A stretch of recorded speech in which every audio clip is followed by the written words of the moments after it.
Hey everybody, welcome back to Dental Unfiltered. I'm Matt Brown. I'm here with my normal co-host, Dr. Andrew Vallo. Thank you guys for listening.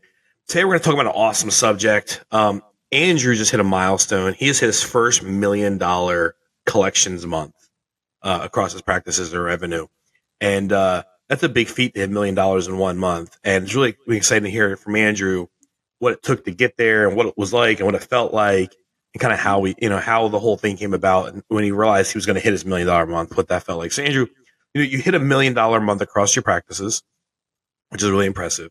And, when did you realize like, oh, this is going to be the $1 million month? Like you're like, oh, this is it. This is the month that we celebrate the $1 million. Like there's a point, like you always hope for it, but there's a point in like the second week of the month, the first week of the month, you're real high and you're like, oh, this is the month we could do it. And then you go to a different mode and you try to force it to happen. Can you just tell us what the catalyst was for that, and then what your immediate thought was when you had the opportunity to hit $1 million month? Yeah. Hey guys. Thanks, Matt. This was a pretty cool milestone for us, I guess. When I looking back 4 years ago, as I was preparing to open my first startup, I had big aspirations. I was excited. I was confident, but I never imagined that I would grow this startup dental group to the point where we could do $1 million in revenue in a month. I knew that January was going to be a great month. I pretty much knew it was probably going to be a record setting month. I think before that month, our best month ever, we were like at 875 or something. But there was a couple different factors that came into play. So we had just opened 3 new startups. So January was the first full month for 2 of our new startups.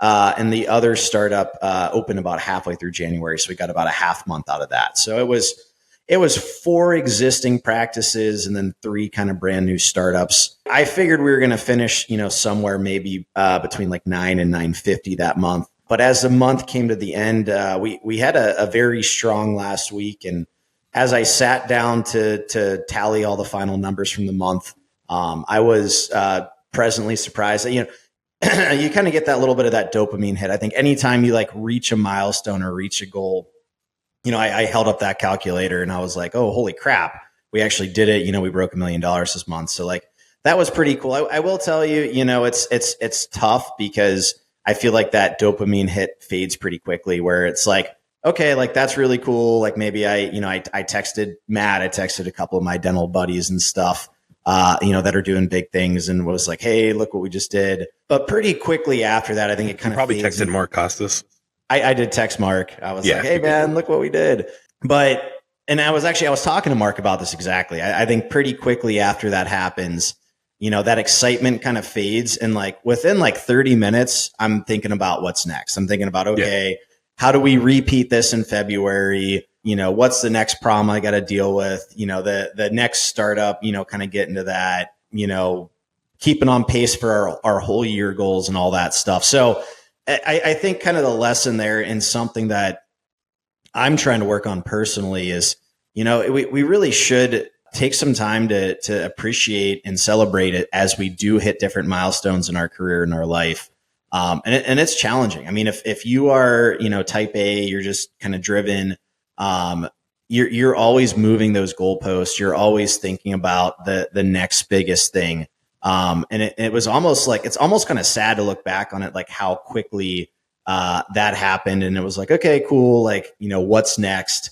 How do I get to 1.5 million a month or 2 million a month or whatever else it is? So how did things kind of break down from that month? So the new startups, they all did between, I think, 50 and 60K that month. So even the one that kind of came on halfway through, they had a really strong first couple of weeks. They closed a couple bigger implant cases. But those 3, they probably accounted for 160, 170,000 of that million. And so basically our other 4 offices all had very strong months, kind of make up the rest of that difference there. And so our goal for 2025, coming into the year was 13.1 million. So that's kind of where our projections, based on the growth, the same store growth we want to have at the existing offices, the projections for the first 12 months where we want to hit for the newest startups. So that kind of had us at 13.1. Obviously, even hitting that $1 million in that first month, it has us a little bit behind that pace. It's just over 12 million. But again, keep in mind we had the 3 startups that just opened, and so they're gonna ramp up here pretty quickly. In month number 2, 2 of those 3 startups are gonna break 100,000 in collections. So they're definitely on that upward trend that we're looking for. And then actually, in less than a month from this recording, we should be opening office number 8. So that's going to be mid to late March. And so they should get about 9 months or so of traction to help with our annual goal here. So it's funny. I have I have a couple like pretty high net worth, like $1 billion friends that have bought and sold real large entities and stuff. And the feeling you talked about earlier of like the event happened, you hit this goal, the dopamine release, it honestly lasts minutes. Yeah, it really is minutes, right? Yep. So like I got a buddy of mine sold a company. It's actually somebody we both know. Sold a company for $100 million a few years ago. Yep.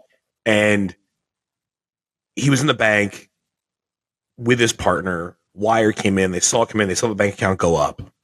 And they looked at each other and said, why doesn't this feel better than I thought? Why doesn't it feel better? Like I thought it would feel better. Guys, if you're listening, right? So I deal with docs all day long. Like, man, I'd love to have $100,000 a month. I'd love to have $150,000 a month. I'd love to have a $200,000 a month. What you realize is when you hit that goal, you think there's this overwhelming feeling of satisfaction and like a euphoric event. And there kind of is, but then it's like you have to maintain it now. There's a new pressure that comes with it. Oh yeah. Right? Yeah. Like you have to do this again, right? Because if you don't do it again, all that happens is you slip backwards to where you were.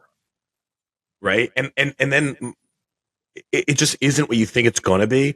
Now, the good news is, this is where I think you need to look at it differently, is once you've hit that $1 million a month, that $200,000 a month, whatever the number is, you now have gained a confidence that you can do that because you've realized it. You've done it. You produced it.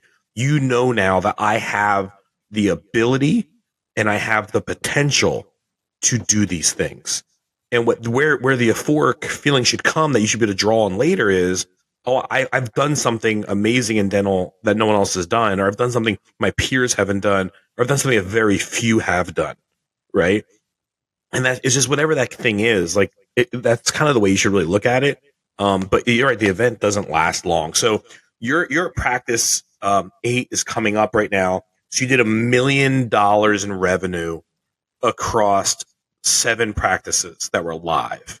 Now 4 of them have been alive for like just about 2 years. Just out of curiosity, what percentage of the $1 million came from the 4 oldest practices versus the 3 newest practices? Yeah, so I had mentioned the 3 newest startups. They did about 50 to 60K each that month. So it was about 160, 170,000 they contributed. The rest came from the old ones. And then I mean, the thing with the other practices is you sometimes if you build a group, guys, and even if you repeat the same recipe over and over again, you'll find for whatever reason some practices just perform stronger than others. Now, one of our strongest practices is my flagship. It's been around the longest, it's had a long time to grow. So I mean that's the one that's averaging about 300K a month. So that one did about 300K in January. So that was a nice chunk of it. But actually our other really strong practice is the one that's only just over a year old. It's one of our newest implant offices, and that one had its best collections month ever. And I think that one did like 292. So that one was very close to 300K too. And then we have a couple other practices that are, between 1 and 3 years old, and they're both doing well. They're just not on kind of that superstar level where those other practices are. I was going to say, man, I really think you brought up a great point that I want to touch on. You had mentioned like as you hit new milestones, as you hit new plateaus, now you feel like this added pressure to maintain or repeat. And I think you like really hit home with me with that one, because that's definitely how I've been feeling is like, man, as our group continues to grow and as grateful as I am for the success and, the hard work of our teams and everything else, it's like once you hit something, like you don't want to fall back. You don't want to feel like you're backtracking. kind of eliminates it. Like, you never really did it then. Right. Like it was a fluke. It was like a gamble. It was like, there's a difference between like gambling and hitting big in blackjack and being a options trader on Wall Street and hitting home runs every day. Like, yeah, you go to Vegas, you hit big once, right? Yeah, so it's like you hit the $100,000 a month, $1,000,000 a month, $200,000 a month, whatever it is, and when you hit it, like you say, I achieved it. It's great. The euphoric feeling lasts a few minutes. The problem is now you end up going backwards. Like, if you don't take on the pressure of, this is the new standard, this is my potential, this is what I can do, this is my new identity as an entrepreneur, as a dentist, that I'm $1,000,000 a month guy, I'm a $200,000 a month guy. Like, my full arch guys that come to us here at Energize, they want full arch work, and they have the skill set. They only do like 1 or 2 arches a month. When they start doing 8, 9 arches a month, they start taking on the identity that, like, this is what I do now.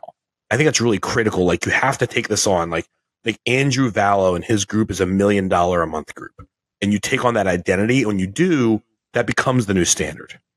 Yeah, and like I was saying earlier, I think it does add some extra pressure, some extra stress, because it's like once you are performing at that level, it's like you almost feel like month in and month out, day in and day out, you've got to keep up, those performance levels. Otherwise, you're just going backwards.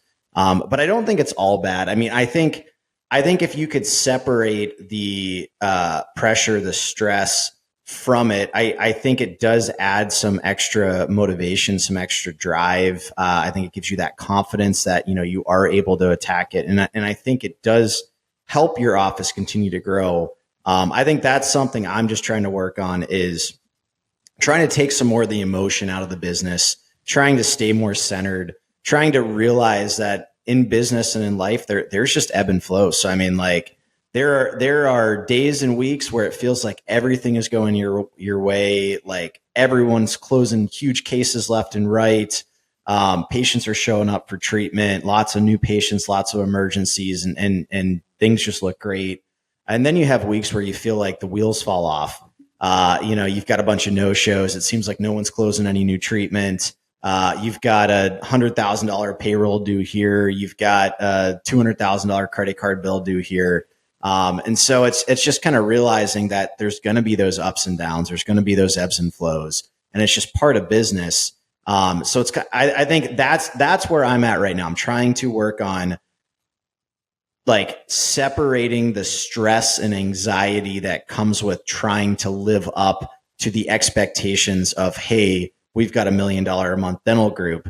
But also at the same time, trying to, still keep that edge, that motivation, that, competition.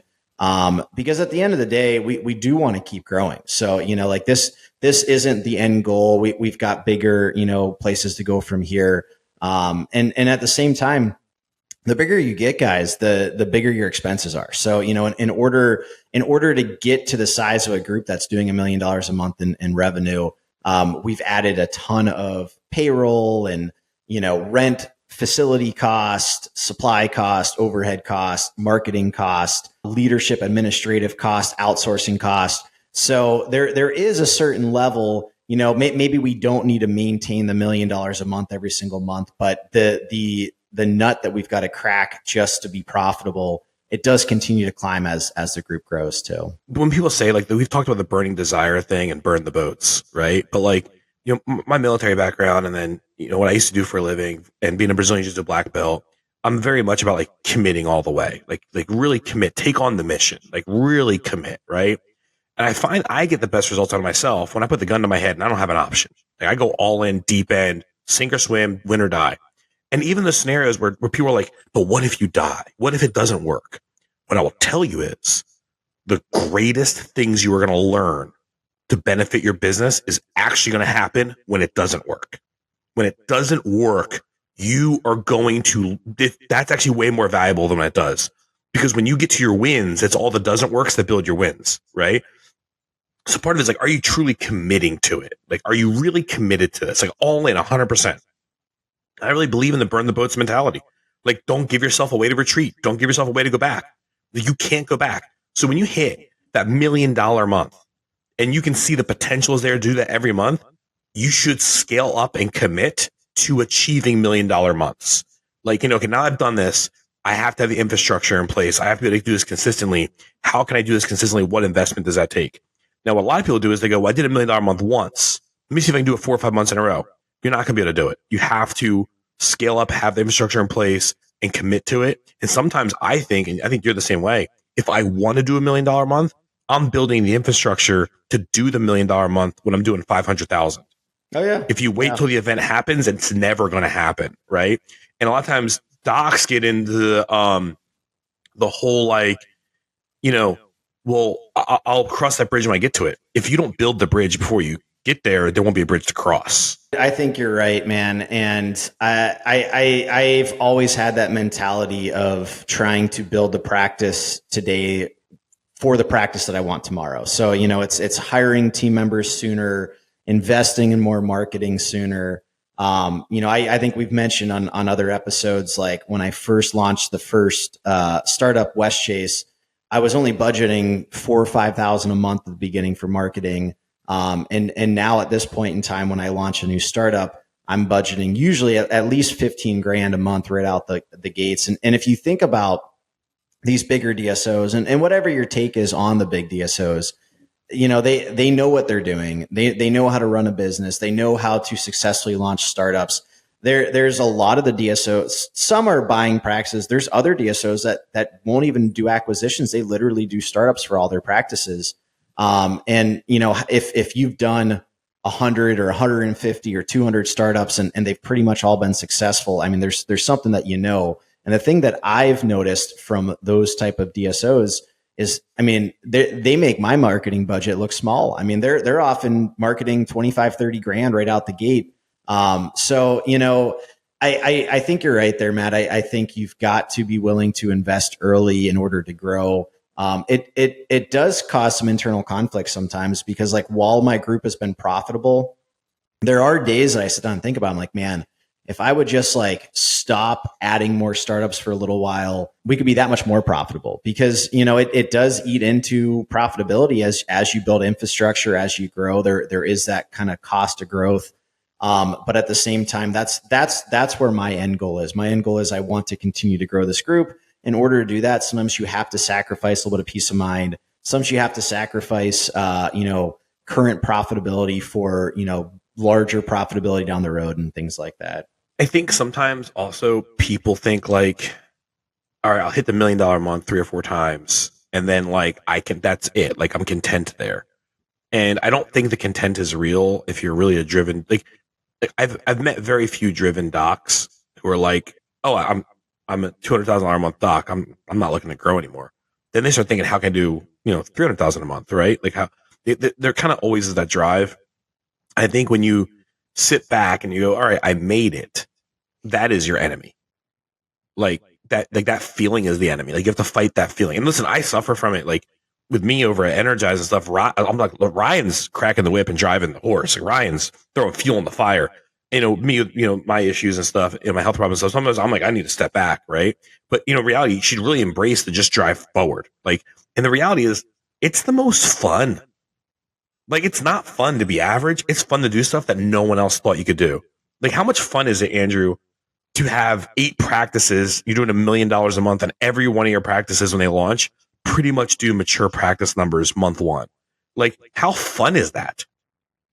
That's the most rewarding. That's the fun, right? That's like people talking to other docs, and people ask me about Andrew Vallo all the time. I'm like, yeah, the guy legitimately launches practices and their mature numbers month 1.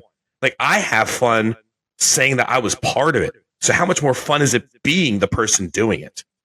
Well, I think fun is an interesting word there, Matt. I mean, it's definitely exciting. I'm proud of what we've built here.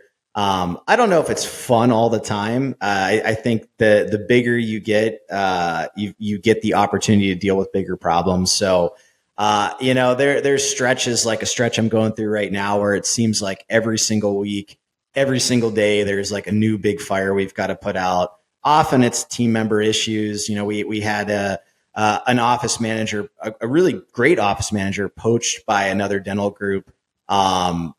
because they wanted to hire her for a regional manager. And I even tried my best to keep her, but they just threw a whole bunch of money at her, which I couldn't match. So it's like, you lose an office manager at a newer office. And so now we've got our operations officer trying to cover that office while also doing, a lot of his tasks. Yeah. Manny was kind of covering that Manny's office. at the front lines. Poor guy. Trying to interview new office managers, trying to get someone we've already hired. I mean, it literally took, fortunately, like 2 weeks to find a good one and hire them and get them in there. And so that's good. But then it's like, we have another office manager we just had to let go. And I think we're actually going to do an episode kind of talking about leadership here soon.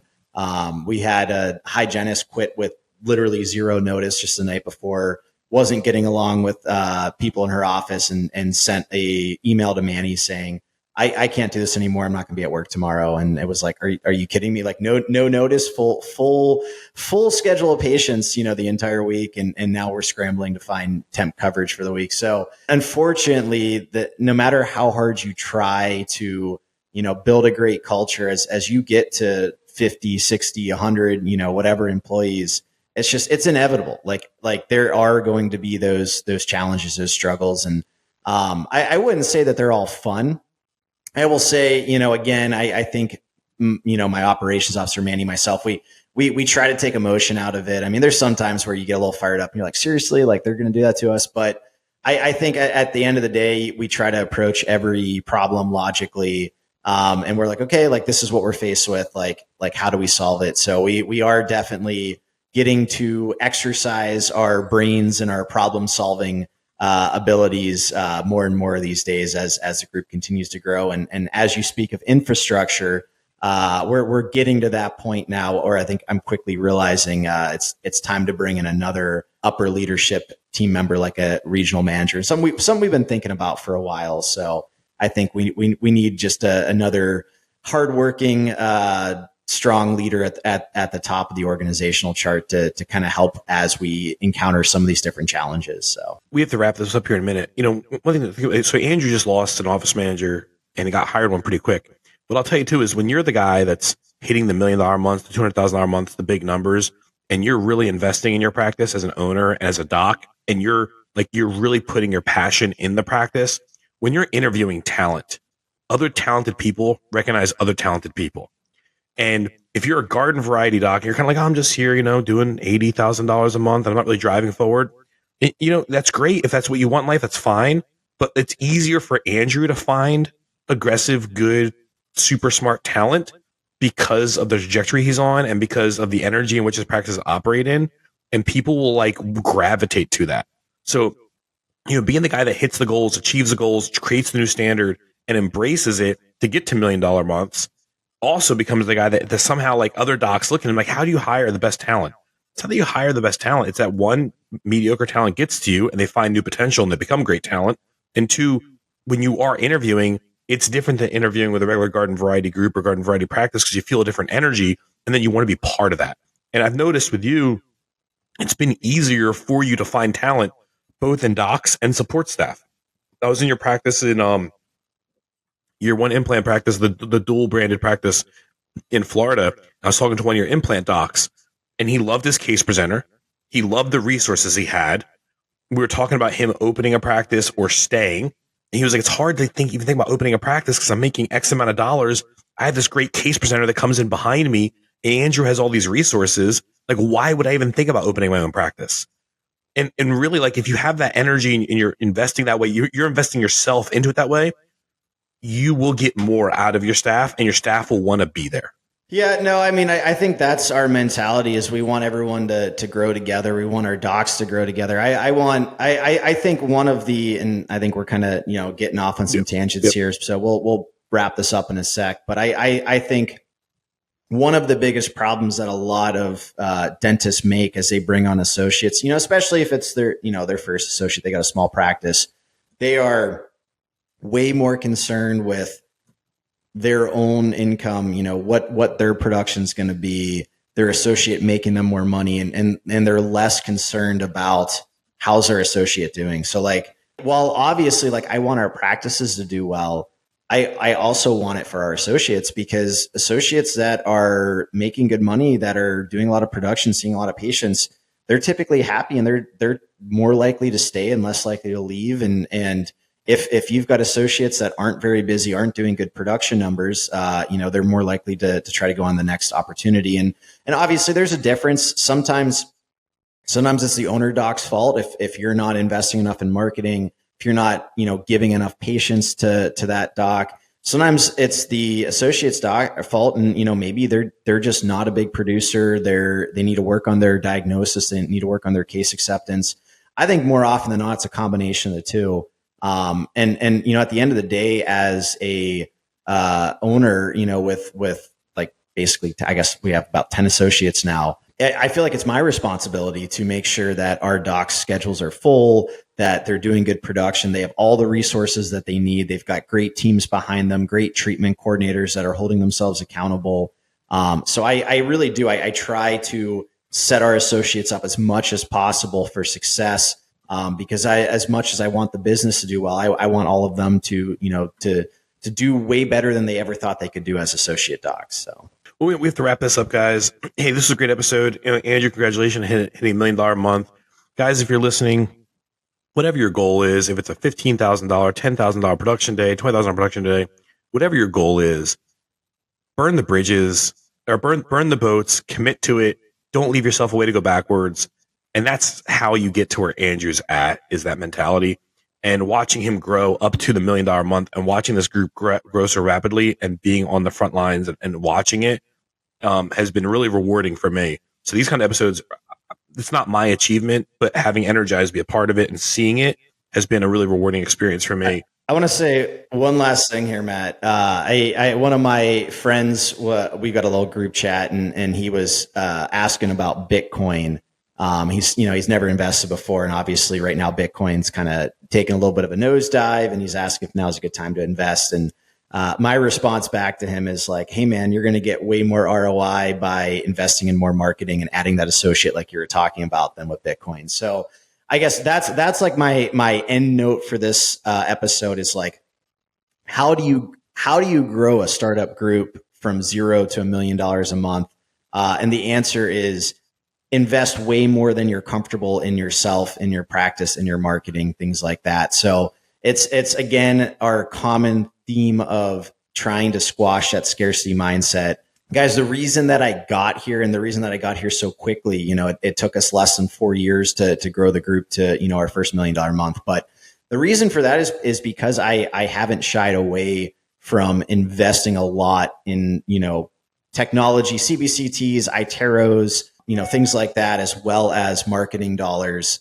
And while doing all that, honestly, I haven't invested a whole lot in things like stock market and crypto and real estate. I own none of the buildings, which a lot of dentists find interesting. But I've realized at this point in my life, the absolute best investment I can make with the best ROI is on dental offices. So it's whether it's a new dental office or investing more in the current ones, that is the best investment I can make. And that's where most of my investments do go. So, hey guys, thank you for joining us.